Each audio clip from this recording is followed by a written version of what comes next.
8واں سوال، اخفا کیسے کیا جاتا ہے؟ جواب، نون ساکن یا تنوین پڑھتے وقت زبان کی نوک تالو سے لگ جاتی ہے، یعنی چپک جاتی ہے، لیکن اخفا کرتے وقت زبان کی نوک تالو سے نہیں لگتی ہے اور باقی آواز ناک کی جڑ کی طرف جاتی ہے، جیسے لفظ اونٹ، اونچا، جنگل، پنکھا وغیرہ میں نون کی آواز کو ناک میں چھپا کر پڑھا جاتا ہے۔ بسم اللہ الرحمن الرحیم۔ نورانی قاعدہ، ہردوئی ورژن، تختی نمبر 10، اخفا۔ تنوین و نون ساکن کا قاعدہ نمبر 2، اخفا۔ تنوین یا نون ساکن کے بعد حروف اخفا آویں تو نون کی آواز کو ناک میں چھپا کر پڑھنا چاہیے، نوک زبان تالو سے ہٹا کر، جیسے اردو میں پنکھا کے نون کو پڑھتے ہیں۔ اخفا کی مقدار 1 الف ہے۔ حروف اخفا 15 ہیں: تا، ثا، جیم، دال، ذال، زا، سین، شین، صاد، ضاد، طا، ظا، فا، قاف، کاف۔ تنوین یا نون ساکن کے 4 قاعدے ہیں۔ باقی 2 قاعدوں اقلاب اور ادغام کا بیان تختی نمبر 23 اور 24 میں ہے۔ آپ سب کو معلوم ہونا چاہیے کہ آج کا یہ سبق بہت ہی اہم ہے، اس لیے ہم اسے تفصیل سے سمجھانے کی کوشش کرتے ہیں اور اخفا کے قاعدے کو سوال و جواب کے ذریعے سمجھاتے ہیں۔ پہلا سوال یہ ہے کہ تنوین کسے کہتے ہیں؟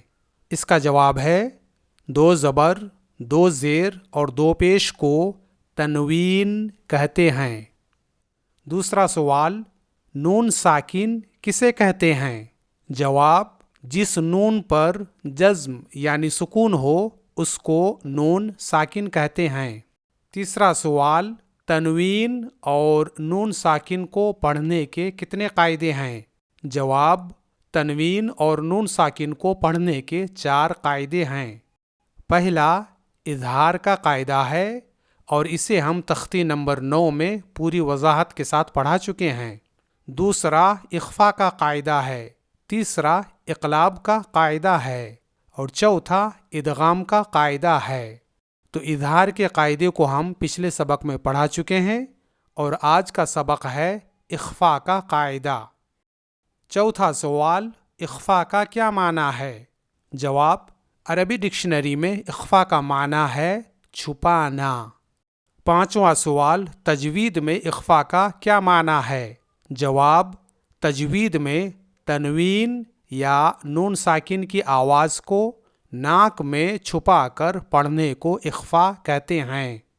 چھٹا سوال، اخفا کب کیا جاتا ہے؟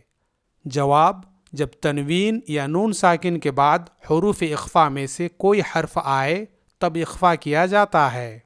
ساتواں سوال، حروف اخفا کتنے ہیں؟ جواب، حروف اخفا 15 ہیں اور وہ یہ ہیں: تا، ثا، جیم، دال، ذال، زا، سین، شین، صاد، ضاد، طا، ظا، فا، قاف، کاف۔ 8واں سوال، اخفا کیسے کیا جاتا ہے؟ جواب، نون ساکن یا تنوین پڑھتے وقت زبان کی نوک تالو سے لگ جاتی ہے، یعنی چپک جاتی ہے، لیکن اخفا کرتے وقت زبان کی نوک تالو سے نہیں لگتی ہے اور باقی آواز ناک کی جڑ کی طرف جاتی ہے، جیسے لفظ اونٹ، اونچا، جنگل، پنکھا وغیرہ میں نون کی آواز کو ناک میں چھپا کر پڑھا جاتا ہے۔ آپ لفظ اونٹ کو دیکھیے، اس میں یہ نون ہے، لیکن ہم اسے پورا نون نہیں پڑھتے ہیں بلکہ آدھے نون کی آواز نکالتے ہیں۔ اونٹ، آپ لفظ اونٹ بول کر دیکھیے، اون اون اونٹ، تو یہ جو اون میں آدھے نون کی آواز نکل رہی ہے، ٹھیک یہی آواز اخفا کرتے وقت تنوین یا نون ساکن کی ہوگی۔ تو اخفا کو سیکھنے کا آسان طریقہ یہ ہے کہ آپ اردو میں جب لفظ اونٹ کو بولتے ہیں تو اونٹ میں جو اون کی آواز ہے، اون، یہ آواز اخفا کی ہے اور یہی آواز آپ کو اخفا میں نکالنی ہے۔ اونٹ یا اونچا، اونچا، اونچا، اون، تو اونچا میں یہ جو اون کی آواز ہے یا اونٹ میں یہ جو اون کی آواز ہے، یہ آواز آدھے نون کی ہے، اور اسی طرح آپ کو اخفا کرتے وقت اخفا کی آواز نکالنی ہے۔ خلاصہ یہ کہ اخفا میں تنوین یا نون ساکن کی آواز کو نہ تو مکمل ظاہر کی جائے گی اور نہ ہی مکمل چھپائی جائے گی، بلکہ اظہار اور اخفا کے درمیانی حالت میں رہے گی، یعنی اخفا میں تنوین یا نون ساکن کی صرف آدھی آواز نکلے گی، اور یہ آدھی آواز ایک الف یعنی 2 حرکت کے برابر لمبی ہوگی۔ اب ہم یہاں سے اس سبق کو ہجے کے ساتھ پڑھنا شروع کرتے ہیں، اور ساتھ ہی ساتھ ہم اخفا بھی کرتے جائیں گے، اور اگر آپ کو اخفا کرنا نہیں آتا ہے تو آپ بھی میرے ساتھ اخفا کی مشق کرتے چلیں۔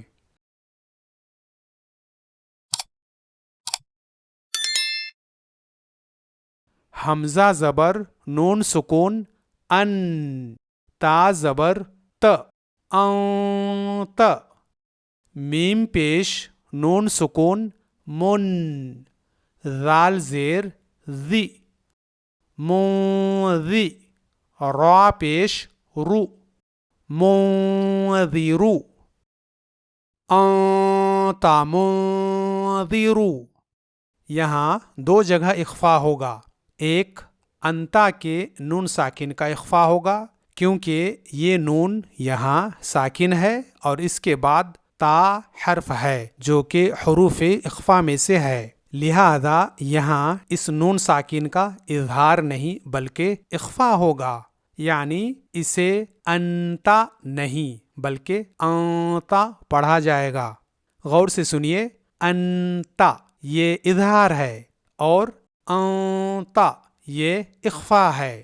پھر سے ایک بار، انتا یہ اظہار ہے کیونکہ اس میں نون ساکن کی آواز ظاہر ہو رہی ہے، اور انتا یہ اخفا ہے کیونکہ اس میں نون ساکن کی آواز ناک میں چھپائی جا رہی ہے۔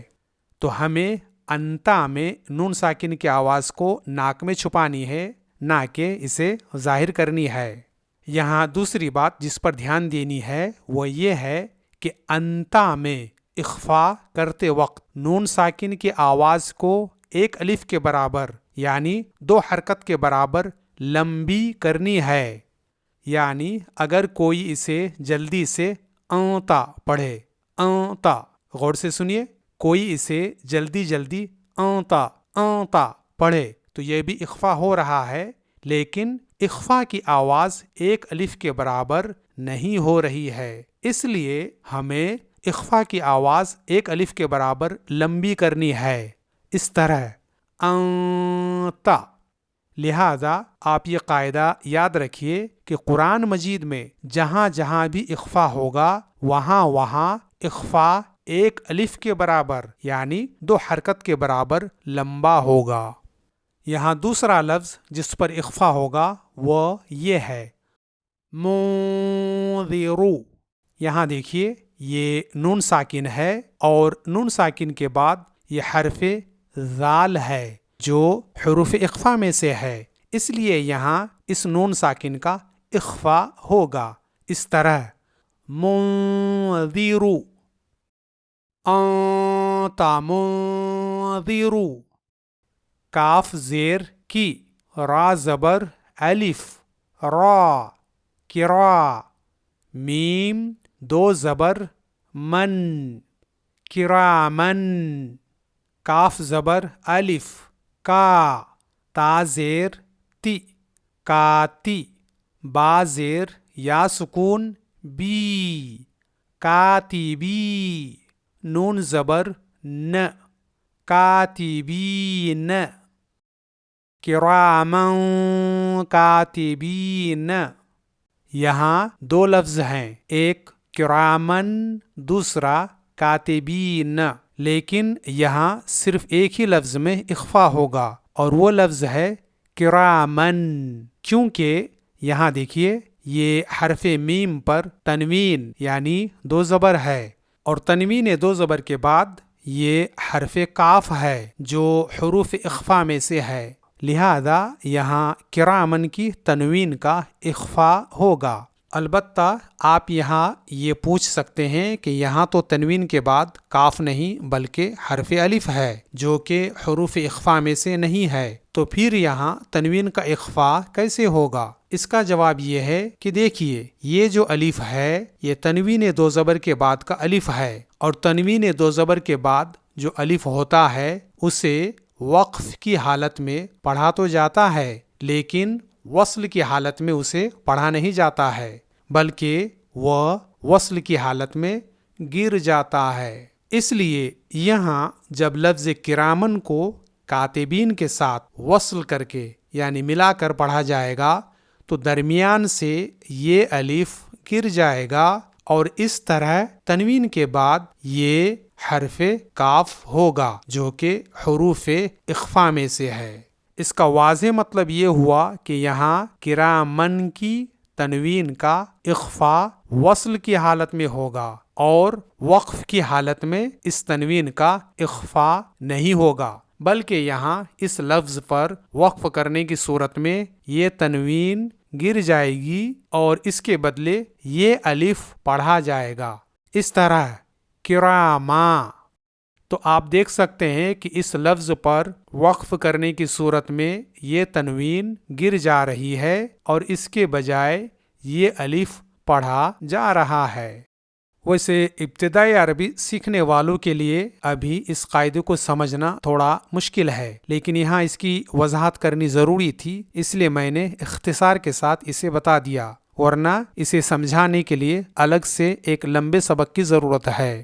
تو خلاصہ یہ کہ یہاں وصل کی حالت میں یعنی جب آپ کرامن کو کاتبین کے ساتھ ملا کر پڑھیں گے تب یہاں تنوین کا اخفا ہوگا، اس طرح کرامن کاتبین، اور وقف کی حالت میں یعنی اس پر رک جانے کی حالت میں اس کا اخفا نہیں ہوگا، کیونکہ جب اس لفظ کرامن پر وقف کیا جائے گا تو پھر اسے کرامن نہیں بلکہ کراما پڑھنا ہوگا، یعنی وقف کی صورت میں تنوین گر جائے گی، تو جب تنوین ہی نہیں رہے گی تو پھر اخفا کیسے ہو سکتا ہے، کیونکہ اخفا تو تنوین یا نون ساکن کا ہوتا ہے۔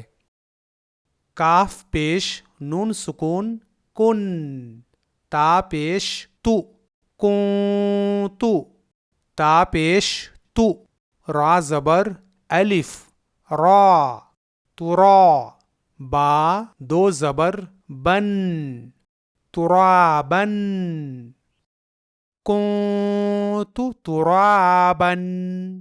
یہاں بھی دو لفظ ہیں، ایک کنتو دوسرا ترابن، لیکن یہاں صرف کنتو کے نون ساکن کا اخفا ہوگا، کیونکہ کنتو میں نون ساکن ہے اور نون ساکن کے بعد تا حرف ہے جو حروف اخفا میں سے ہے، لہذا کنتو کے نون ساکن کا اخفا ہوگا، اس طرح کنتو۔ اور یہاں ترابن کے با پر بھی تنوین ہے، لیکن یہاں تنوین کے بعد کوئی بھی حرف نہیں ہے، اس لیے ابتدائی عربی سیکھنے والے فی الحال یہاں تنوین کو تنوین ہی پڑھیں، اس طرح ترابن، لیکن بہتر یہ ہے کہ اس پر وقف کیا جائے، یعنی اسے اس طرح پڑھا جائے ترابا۔ كنت ترابا، كنت ترابا۔ لیکن چونکہ ابھی ہم نے وقف کا سبق نہیں پڑھایا ہے، اس لیے ابھی ہم وقف کے قاعدے کو چھیڑنا نہیں چاہتے ہیں۔ تو یہاں فی الحال آپ كنت ترابا اور كنت ترابا دونوں طریقے سے پڑھ سکتے ہیں۔ یا زبر ی، تا زیر یا سکون تی، یتی، میم دو زبر من، یتیمن، فا زبر ف، حمزہ کھڑا زبر آ۔ غور کیجئے یہ حمزہ ہے نہ کہ الف، اس لیے ہجے کرتے وقت اسے ہم حمزہ کہیں گے۔ تو حمزہ کھڑا زبر آ، فآ، واو کھڑا زبر وا، فآوا۔ نوٹ کیجئے کہ یہاں یہ یا پڑھی نہیں جائے گی۔ یتیما فآوا، یہاں دو لفظ ہیں، ایک یتیمن اور دوسرا فآوا، اور یہاں اخفا صرف یتیمن پر ہوگا جبکہ دونوں لفظوں کو وصل کر کے پڑھا جائے، یعنی دونوں کو ایک ساتھ ملا کر پڑھا جائے۔ اس طرح یتیما فآوا، تو یہاں ان دونوں لفظوں کو جب ایک ساتھ ملا کر پڑھیں گے تبھی یتیمن کی تنوین کا اخفا ہوگا، کیونکہ یہاں دیکھیے یہ حرف میم پر تنوین دو زبر ہے، اور تنوین دو زبر کے بعد یہ الف ہے جسے تنوین دو زبر کا الف کہا جاتا ہے۔ یہ الف وصل کی حالت میں گر جاتا ہے، یعنی جب یتیمن کو فآوا کے ساتھ ملا کر پڑھا جائے گا تو اس صورت میں یہ الف یہاں سے گر جائے گا، اس لیے ہم ابھی اس الف کو گرا دیتے ہیں۔ اب دیکھیے یہ تنوین کے بعد یہ فا حرف ہے جو حروف اخفا میں سے ہے، اس لیے یہاں اس تنوین کا اخفا ہوگا۔ تو یہاں یتیمن کی تنوین کا اخفا اس وقت ہوگا جب اسے فآوا کے ساتھ ملا کر ایک ساتھ پڑھا جائے گا، اس طرح یتیما فآوا۔ اگر اسے فآوا کے ساتھ ملا کر ایک ساتھ نہ پڑھا جائے تو پھر ایسی صورت میں اس میں اخفا نہیں ہوگا، بلکہ وقف کی صورت میں تنوین گر جائے گی اور تنوین کے بدلے اس الف کو پڑھا جائے گا، اس طرح یتیما۔